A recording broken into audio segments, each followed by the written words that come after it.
शिप्रापथ लूट मामले में बड़ा अपडेट। शिप्रापथ में हुई कैश वैन लूट मामले में पर्दाफाश हो गया है। डीसीपी साउथ मनोज चौधरी ने इसका खुलासा किया है। पुलिस ने इस मामले में 2 शातिर बदमाशों को पकड़ा है। उनके पास से लूटी गई रकम बरामद कर ली गई है। मोहाना थाना इलाके से दोनों आरोपी दबोचे गए हैं। अपने दोस्त के यहां से ये दोनों आरोपी रुके हुए थे। तो कैश वैन से बदमाशों ने 32 लाख रुपए की लूट की थी। 2 सुरक्षा गार्डों को गोली मारी थी। लूट की वारदात में रेकी में काम में ली गई लग्जरी कार भी बरामद कर ली गई है।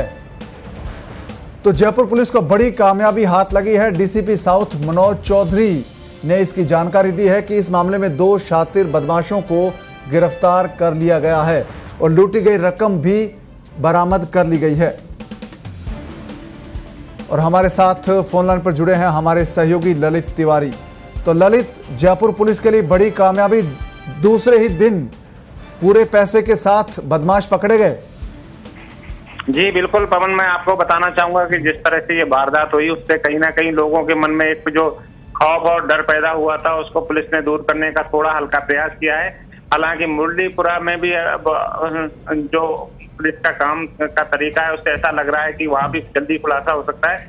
वहीं शिप्रापथ की बात करें तो पुलिस ने इस मामले में अभी तक 2 बदमाशों को गिरफ्तार किया और जो तीसरा बदमाश है उसकी भी घेराबंदी की जा चुकी है और माना जा रहा है कि देर रात तक उसकी भी गिरफ्तारी होना तय है। वहीं मैं ये भी बताना चाहूंगा कि जिस तरह से ये वारदात हुई है उसको देख के पुलिस को कहीं ना कहीं ये पूरी तरह से रात को ही क्लियर हो गया था कि बोले कि बदमाशी अभी जयपुर छोड़ के नहीं गए हैं। उनका जो लोकेशन आ रही है वो मोहाना के आसपास ही आ रही थी। इसी को देखते हुए एक फ्लैट में भी पुलिस के करीब 250 लोग उन्होंने सर्च अभियान चलाया था जो देर रात तक जारी था।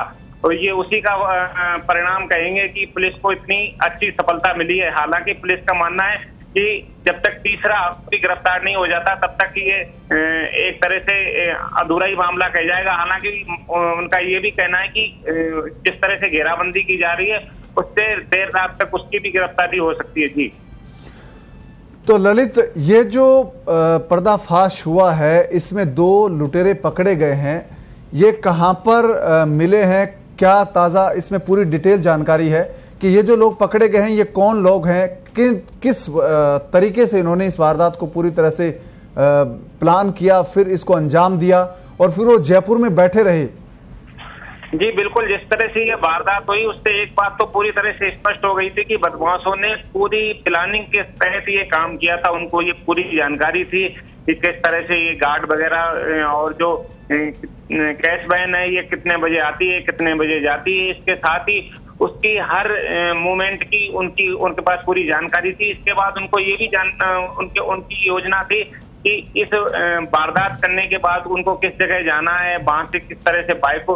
और ये जो बात सामने आ रही थी उसमें एक बात और थी, सबसे बड़ी बात की कार को उन्होंने मोहाना में सुमेर नगर है उसके पास एक खाली प्लाट, वहां पे उस कार को ले जाके लावारिस हालत में खड़ा कर दिया था। वहां से पुलिस ने बंदूक और एक जो बस्ता था उसको भी बरामद किया था।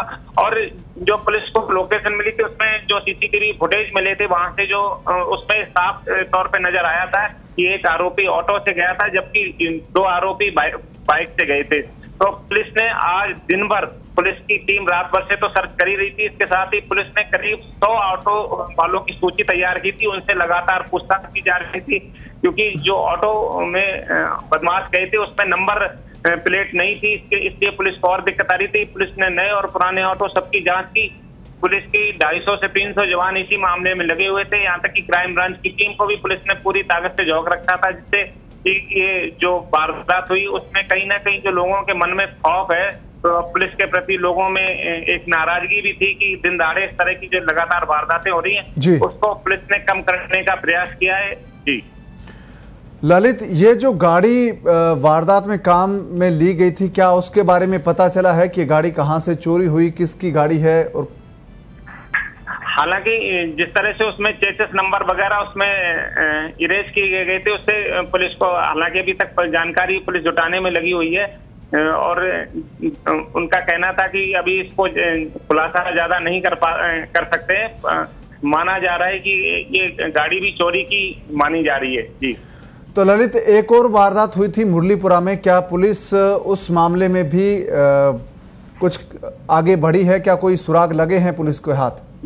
जी बिल्कुल, पुलिस जो मुरलीपुरा में जो वारदात हुई, पुलिस उस नजरियों को भी देख रही थी कि कहीं ना कहीं इन दोनों वारदातों में जो बदमाश हैं वो आपस में मिले हुए तो नहीं है, कहीं ना कहीं इनके जो तार हैं जुड़े हुए तो नहीं है।